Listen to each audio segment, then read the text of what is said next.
Bonjour Marc, Bonjour Stéphanie, merci beaucoup de nous recevoir chez Skipper. je vous en prie. Avant qu'on commence, est-ce que vous pouvez vous présenter? Oui, donc Marc Bonamour, je suis le CEO de Skippers depuis 2 ans et demi maintenant et j'ai un passé de plus de 20 ans dans le software as a service. Ok, avant qu'on parle un petit peu de votre parcours, est-ce que vous pouvez nous expliquer comment Avis Vérifié et Skippers ont commencé? Avis Vérifié est né en 2012 et en 2019, la volonté a été de créer un groupe autour de la thématique de l'UGC, User Generated Content. Et donc entre 2019 et maintenant, un certain nombre d'acquisitions ont été réalisées afin de créer le groupe Skippers, qui aujourd'hui est le leader européen de l'UGC pour User Generated Content. Ok, super. Concrètement, Skippers, vous faites quoi? Alors concrètement, ce que nous faisons, nous aidons les marques, les retailers, à collecter, gérer et activer les contenus créés par des consommateurs. Pour venir valider les produits et finalement appuyer ce qu'on peut retrouver chez Avis Vérifié qui sont les avis des consommateurs. Exactement, pour porter le discours authentique des consommateurs, des clients. L'authenticité, c'est effectivement un point hyper important aujourd'hui parce qu'on sait qu'il y a énormément d'avis qui sont des faux avis. Comment Avis Vérifié combat ces faux avis? Alors, Avis Vérifié permet d'apporter justement la garantie d'un tiers de confiance pour tout le processus de collecte et de modération des avis, de façon à garantir au consommateur qui va derrière lire les avis que ceci résulte bien d'une expérience qui a été vécue par un consommateur avec un produit ou un service de la marque. Et comment justement en bac ça s'analyse? Comment votre équipe elle fait la différence entre un faux et un avis produit? La première chose, c'est que l'équipe va s'assurer que l'avis ou le consommateur qui dépose un avis a bien réalisé un achat du produit ou du service. D'accord. Et donc par définition déjà, il est authentique dans ce sens où le consommateur a effectivement eu une expérience avec la marque, avec le produit ou le service, et donc est légitime à donner un avis sur ce produit ou ce service. Ok, super. Avant d'aller plus loin, j'aimerais juste revenir sur votre parcours. Donc vous avez pris la tête d'Avis Vérifié il y a 2 ans. Avant ça, est-ce que vous pouvez nous expliquer un petit peu ce que vous faisiez? Bien sûr, donc moi j'ai un... Alors quand je disais 20 ans dans le software de service, en fait c'est un peu plus long que ça, parce que je suis un peu plus âgé que ça. Auparavant j'ai commencé dans des fonctions financières au sein de grands groupes. D'accord. Et puis ensuite j'ai basculé dans le monde des startups à la fin des années 90. Et donc j'ai accompagné plusieurs entreprises dans le domaine du software de service comme je disais. Et puis juste avant de rejoindre Skippers, j'étais dans une entreprise de logiciels RH. Ok.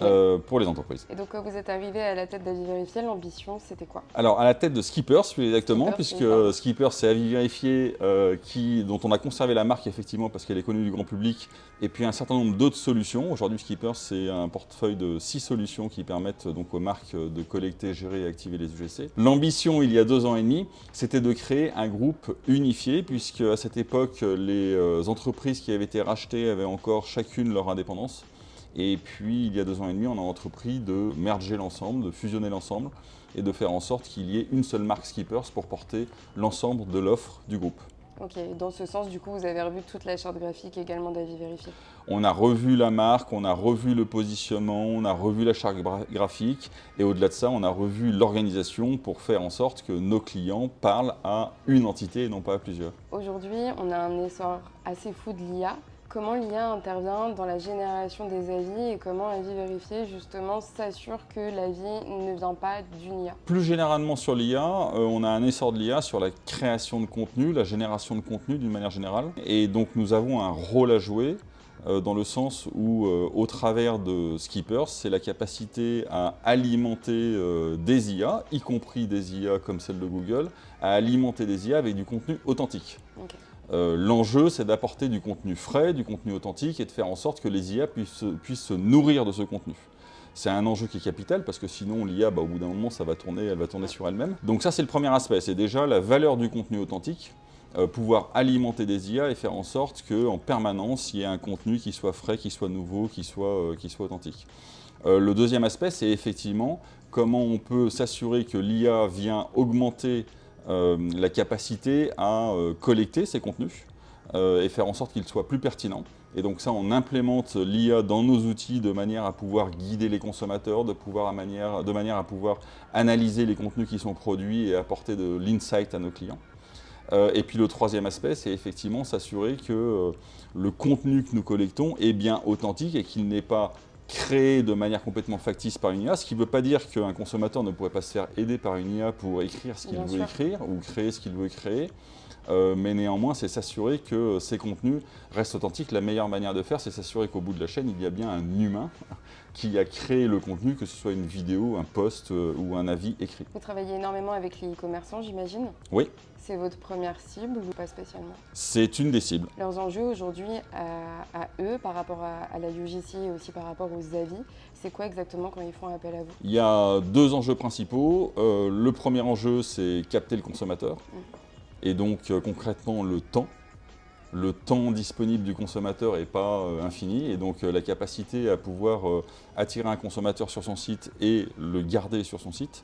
Et puis le deuxième enjeu, c'est la conversion, puisque là on parle directement du business. Une fois que le consommateur est sur le site, c'est faciliter la conversion.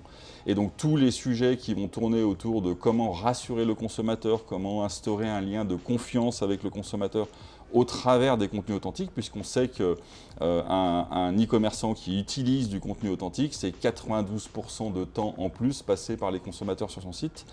On sait également que la conversion, c'est 145% d'impact, le contenu authentique. Donc ce sont ces sujets-là qu'on essaye de travailler avec nos clients de manière à faire en sorte qu'ils puissent leverager, utiliser au mieux le contenu authentique que leurs clients créent sur leur marque ou leurs produits ou services. Et est-ce que les consommateurs réussissent à différencier le contenu qui est authentique de celui qui ne l'est pas? Je pense notamment, pour revenir sur les avis, aux avis qu'on va avoir sur les marketplaces tels que Amazon, sur lesquels on va avoir énormément d'avis. Mais à côté de ça, les e-commerçants qui vont également sur son site internet, ils se retrouvent avec peut-être des avis vérifiés sur son site, mais des avis qui ne sont pas vérifiés sur sa place de marché sur Amazon. Donc comment le consommateur arrive-t-il du moins à bien différencier les deux? Je pense que c'est justement le rôle de tiers de confiance dont je parlais tout à l'heure et la marque avis vérifié.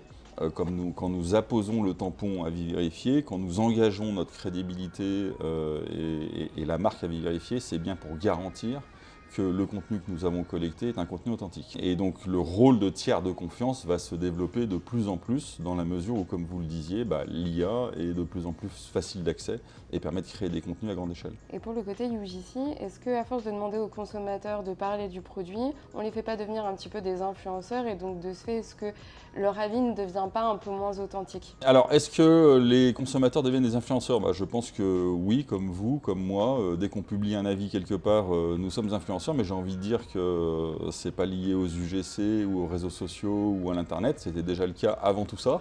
Ça s'appelait le bouche à oreille et c'était une forme d'influence, sauf qu'aujourd'hui elle se fait de manière plus industrielle, plus libre, plus transparente. Donc oui, certainement que la voix du consommateur a encore plus de portée et de pouvoir qu'auparavant, et j'ai envie de dire tant mieux.